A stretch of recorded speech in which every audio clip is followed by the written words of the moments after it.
Salut à toutes et tous, et oui c'est la première victoire de la saison pour l'AS Saint-Etienne. Je suis très content d'enregistrer ce débrief en tout cas après ce magnifique match du côté de Geoffroy Guichard. Comme vous pouvez le voir, je suis pas dans les mêmes conditions que d'habitude, j'espère que ça va aller au niveau du son, de l'image, que vous allez m'écouter. Mais en tout cas c'est pas grave parce que ça fait quand même plaisir de pouvoir débriefer un match plein de la part de nos Stéphanois. On les attendait bien évidemment à Geoffroy Guichard devant 34 000 personnes. L'ambiance était chaude, ça se ressentait bien déjà à la télé devant Beansport et n'hésitez pas à me dire ce que vous en avez pensé depuis le stade. Un gros cœur déployé au début du match par les Green Angels, un cœur formé par des torches, c'était vraiment magnifique. Et franchement ça reflète bien cette rencontre parce que quand on voit cette équipe jouer de cette manière, être constante du début à la fin de la rencontre, et ben franchement on se dit qu'on est très heureux de supporter l'AS Saint-Etienne. On a vécu beaucoup de moments de galère ces dernières années, donc on espère que ça y est, il y a enfin du renouveau et que l'objectif, comme l'a dit Maxime Bernauer avant la rencontre, d'être champion de Ligue 2 va être atteint. Attention, on sait qu'une saison est très longue, nous ne sommes qu'à la deuxième journée.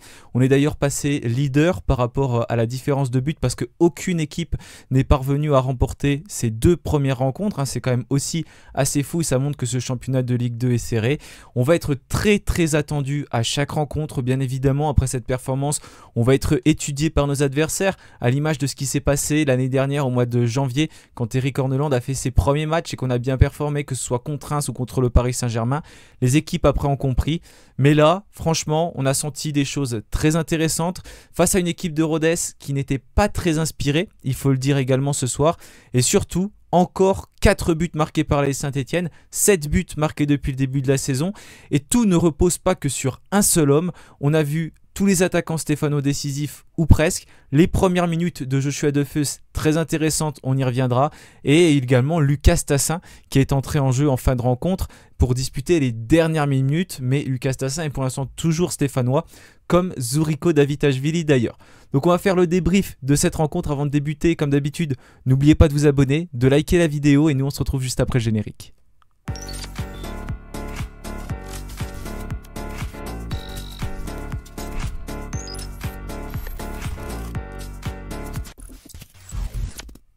Et oui, dans cette première composition à domicile alignée par Eric Orneland, il y a eu des choix forts de fait, notamment au niveau de l'attaque. On y reviendra tout à l'heure, mais Irving Cardona n'était pas titulaire et ça c'est une vraie surprise, on va le dire, même si on l'avait annoncé sur Peuple Vert ce matin qu'il pouvait y avoir un chamboulement dans la composition stéphanoise et c'était le cas avec l'absence d'Irving Cardona, également celle de Ben Old. Mais Saint-Etienne a le choix offensivement et ça fait du bien quand on voit qu'on peut se permettre de faire rentrer des joueurs comme Cardona, comme Lucas Tassin. Et ben pour les défenseurs adverses, forcément, ce n'est pas facile de respirer. D'ailleurs, c'est un premier clean sheet cette saison pour les Saint-Etienne. La défense qui avait été absente, il faut le dire, contre Laval, a très bien répondu présente. Et cette équipe de Rodez n'a pas été véritablement dangereuse. Attention, il y a quand même quelques relâchements à certains moments, notamment une perte de balle de Mouefek en première mi-temps qui aurait pu nous coûter cher. Mais l'attaquant de Rodez a trouvé heureusement le poteau quasiment à l'angle vers la barre transversale. Et puis pareil, en fin de première mi-temps, un gros débordement sur le côté droit que Michael Nadé a eu bien du mal à contenir. Ce n'est pas évident de défendre pour lui à ce moment-là. C'est le seul moment où il a eu des difficultés, on va dire, dans cette rencontre. Sinon, il était très intéressant. Et Gauthier Larsonneur a sorti une superbe parade. Ça aurait pu changer le scénario de cette rencontre, mais l'AS Saint-Etienne aurait pu aussi, bien évidemment, marquer un petit peu plus en première mi-temps parce qu'on a eu beaucoup d'occasions. Donc dans les buts, capitaine de l'AS Saint-Etienne, c'était Gauthier Larsonneur. Larsonneur, donc comme j'ai dit tout à l'heure, qui n'a pas eu beaucoup d'occasions concédées, mais qui a su se montrer décisif, sortir les bonnes parades au bon moment. Tout de même, voilà, attention, comme d'habitude, il y a des moments où on le sent pas très serein, notamment sur les prises de balles aériennes. Il faut faire très attention, c'est pas véritablement son point fort. Et à un moment donné, c'est pareil, il y a une petite mésentente avec Chico Lamba en première mi-temps où il n'a pas capté le ballon et Lamba s'interpose. Et c'était la même d'ailleurs en seconde mi-temps. Mais c'est pas facile aussi de se faire entendre à Geoffroy Guichard, tellement l'ambiance était dingue, bien sûr. Donc c'est des petites choses qu'il va falloir corriger, des automatismes à trouver, parce que oui, aussi il n'y a pas encore d'automatisme véritablement trouvé avec tout le monde, même si on a l'impression qu'il y en a déjà des premiers qui se font ressentir, bien sûr. Mais au fur et à mesure que la saison va avancer, normalement les joueurs vont apprendre encore à mieux se connaître et on va voir des choses, je l'espère, encore plus intéressantes et des joueurs plus décisif. Mais déjà, c'est très très encourageant. Et l'Arsenal, voilà, il a fait le travail aujourd'hui. Si on doit lui mettre une note, je pense qu'on peut lui mettre la note de 6 parce qu'il n'a pas été beaucoup mis en danger. Mais il a su répondre présent. Mais voilà, encore une fois, attention sur quelques sorties aériennes. Sur le côté droit, c'était attendu, pressenti. La première de João Ferreira, qui a d'ailleurs été décisif sur le premier but stéphanois et le magnifique lob inscrit par Joshua Adefus. Ferreira qui a apporté beaucoup de qualité technique sur le côté droit. S'il a une petit axe d'amélioration, c'est peut-être de multiplier les courses. Au contraire d'Anan, c'est un peu la différence avec Anan. Anan a l'air plus rapide, moins technique, et Ferreira pour moi a l'air plus technique, moins rapide que Anan. Mais en tout cas, une très belle vision du jeu. Il a su apporter du danger dans la surface de réparation adverse. Aussi, une très belle qualité de pied, hein, des beaux centres de la part de Ferreira. Donc ça fait plaisir et c'est ce qu'il va falloir, bien centrer pour tout simplement emmener du danger sur la défense adverse, que ce soit contre Rodez ou lors des prochains matchs, contre Boulogne, contre Grenoble, contre Clermont, etc., etc. Donc très encourageant pour Ferreira qui a cédé sa place en seconde mi-temps à Denis Sapia. Après la seconde mi-temps à Denis Sapia, je ne sais plus à quel moment exactement il est sorti, mais Apia est rentré ensuite côté droit et Apia a fait le travail. Chico Lomba était titulaire en défense centrale, donc aux côtés de Michael Nadé. La même défense centrale que contre Laval avait été reconduite. On a vu donc un Chico Lomba qui a été très intéressant, très bon dans les duels, très efficace pour remonter les ballons. C'est pareil, il y a des moments où on sent qu'il peut y avoir quelques petites approximations, donc il faut faire attention. Mais sinon, Lamba, c'est très solide et aux côtés de Michael Nadé, ça a bien fonctionné. Je vous en parlais lors du dernier débrief. Michael Nadé, on sait qu'il est capable du meilleur comme du pire. Aujourd'hui, il était capable du meilleur. Souvent, quand il est critiqué, Nadé, il arrive à répondre à ses critiques de très belle manière. Et c'était le cas ce soir. Vraiment un patron très solide défensivement. Il a su s'imposer. Mis à part sur le débordement qui aurait pu nous coûter cher en fin de première mi-temps. Mais c'est pas forcément de lui, je pense, que vient l'erreur, parce que c'était sur le côté gauche d'Anan et lui il s'est dépêché de se replier pour couvrir. Mais c'était difficile parce que quand il est arrivé, il pouvait pas forcément tacler parce qu'il était un peu loin du ballon et en plus le joueur rentrait dans la surface de réparation. Ça aurait pu coûter cher, mais bon, ça n'a pas coûté cher, donc c'est le principal et la Saint-Etienne s'en est bien sorti à ce moment-là. Ebenezer Anan, donc titulaire à gauche, ça va être le titulaire, hein, bien évidemment, je pense, toute la saison côté stéphanois, parce qu'on n'a pas d'autre latéral gauche, mis à part Lassana Traoré, qui d'ailleurs a joué avec l'équipe réserve cet après-midi, tout comme la nouvelle recrue Stojkovic, qui a joué à droite, qui n'était pas dans le groupe stéphanois. Donc Ebenezer Anan, qui pareil, a fait le travail, qui a multiplié les courses, quelques petites approximations technique, mais cette équipe de Rodez qui évoluait dans un 3-5-2 et qui avait pour objectif de jouer sur les côtés, vraiment de passer par les côtés, a eu bien des difficultés. C'est parce que également quand même les latéraux stéphanois ont réussi à bien contenir, mais surtout c'est le milieu stéphanois que j'ai beaucoup aimé, notamment Jaber. Je vous en parlais lors du dernier match, que Jaber il apportait beaucoup, on l'avait vu lors des matchs amicaux, on était beaucoup à en parler, et là il a fait véritablement un travail de l'ombre, un travail d'abattage. C'est également un joueur qui est capable de trouver ses partenaires dans les petits intervalles et de casser des lignes avec des passes à ras de terre. D'ailleurs on a vu sur un face-à-face que Defeus a perdu en première mi-temps, et Mahmoud Jaber a fait un superbe service. C'est un joueur qui court beaucoup, qui récupère des ballons, qui en gratte. Mais après, moi, il y a quelque chose qui me dérange, pas par rapport à Jaber, mais par rapport à Jaber Tardieu. Déjà, le placement de Jaber, je trouve qu'il serait peut-être plus intéressant en tant que numéro 8. Il pourra apporter beaucoup plus. Mais je trouve que c'est deux profils qui se ressemblent, Jaber et Tardieu. Et c'est peut-être là qu'il va y avoir des limites au milieu de terrain côté stéphanois si on aligne ces deux hommes ensemble. Parce qu'aujourd'hui, ça allait. Cette équipe de Rodez passait beaucoup sur les côtés et avait bien du mal dans l'axe du milieu de terrain. Mais si jamais des équipes passent plus par le milieu et comprennent comment on joue, je pense que ça va être plus facile de contenir un milieu de terrain Jaber Tardieu qu'un milieu de terrain Jaber Gadegbeku par exemple. Et c'est là qu'on a des solutions et ça fait plaisir, hein, parce que Gadegbeku est rentré, il a fait une belle. Donc ça, je suis vraiment content de voir ça, en tout cas du côté de l'AS Saint-Etienne. Ensuite, on avait Florian Tardieu donc, qui était aligné au milieu de terrain aux côtés d'Aymen Mouefek. Mouefek, à l'image de sa première rencontre, a été très bon, très percutant, il apporte beaucoup. C'est peut-être moins projeté. Attention, également, il a perdu un ballon qui aurait pu nous coûter cher d'ailleurs, hein, au moment où les commentateurs de Beansport étaient en train de l'encenser. C'est bien ce qu'il fait Mouefek. J'étais en train de me dire, non, c'est quand même dangereux dans l'axe. Il perd le ballon devant la surface de réparation. celui de Rodez, attaquant, pardon, je sais pas son prénom, j'ai pas les noms sous les yeux, enchaîne avec une frappe qui tape la barre. L'Arsenal était battu à ce moment-là, mais bon, je pense que n'importe quel gardien aurait été battu pour le coup. Donc attention quand même, parce que c'est bien de remonter des ballons, garder techniquement, c'est ce qui peut faire la différence. Mais quand tu retournes vers ta surface de réparation dans l'axe du terrain, franchement, ça peut être très dangereux. Saïmen Mouefek le sait bien évidemment mieux que moi et je pense qu'il s'en veut sur cette perte de balle. Mais ça permet des vrais rappels à l'ordre et il y a des choses, il faut faire vraiment très attention parce qu'on peut le payer cash. Heureusement pour nous, Rodez n'a pas eu de réussite sur cette occasion qui aurait pu faire basculer le match parce qu'à ce moment-là, il y avait 0-0. En attaque, elle avait totalement changé, mis à part Boaké par rapport à la dernière rencontre, même si il y a Boaké ici, il avait changé de poste, il était cette fois-ci ailier. On avait Davitashvili, donc titulaire, je pense qu'il était frustré de ne voir qu'il n'arrivait pas à être décisif, pas à marquer. Pourtant, il était intéressant sur son côté, il emmenait beaucoup de vitesse, beaucoup de percussion. Il y avait une très belle entente entre Defus, Boaké, Davitashvili. Là, vraiment, ça se combinait bien en triangle, même avec le milieu Tardieu, Jaber, Mouefek. Mais Davitashvili a réussi à être décisif à la fin du match, donc je suis content pour lui et franchement, l'occasion stéphanoise, la situation, tout est vraiment remarquable.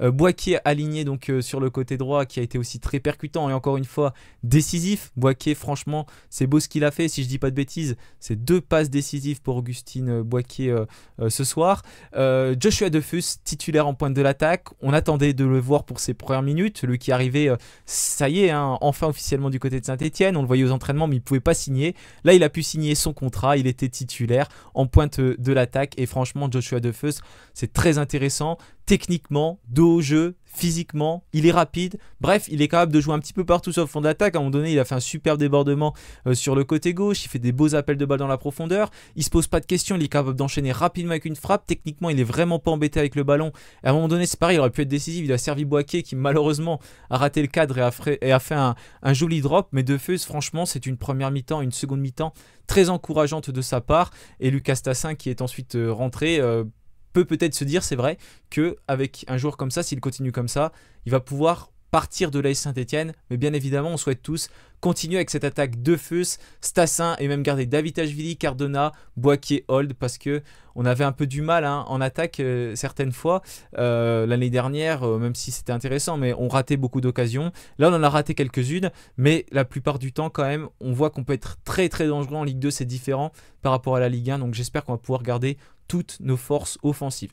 Voilà pour la composition stéphanoise et les choix d'Eric Corneland, donc avec Cardona qui était sur le banc. Si on reparle du match, c'est Rodez, je crois, qui est mieux rentré dans le match sur les 2 premières minutes. Et après, vraiment, c'est l'AS Saint-Etienne qui a pris la possession du ballon et qui a confisqué cette balle à Rodez. On avait plus de 70% de possession de balle. Des occasions très bien construites, des situations très dangereuses à l'image d'un Defus très remuant, avec une première occasion qui est un face-à-face, qui est bien arrêté par le gardien de Rodez, un superbe service de Mahmoud Jaber. Il a eu également d'autres occasions de feu. Après une frappe, c'est pareil, il part du côté gauche, c'est Hanan qui le sert. Et la frappe passe juste au-dessus de la barre transversale. On va avoir une frappe de Davitashvili, c'est pareil, qui remonte tout le terrain sur une très belle situation de Rodez juste avant. Et ça, ça a été aussi une qualité de l'AS Saint-Etienne. Remonter les ballons rapidement avec des appels de balles d'un peu partout qui contraignent l'adversaire à ne plus savoir comment trop réagir. Davitashvili donc qui manque le cadre, Boaké qui a manqué le cadre.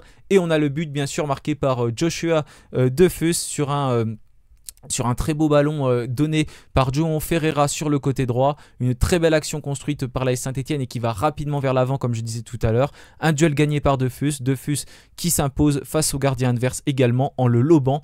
1-0 pour l'AS Saint-Etienne. Et là c'est vraiment mérité pour les Verts.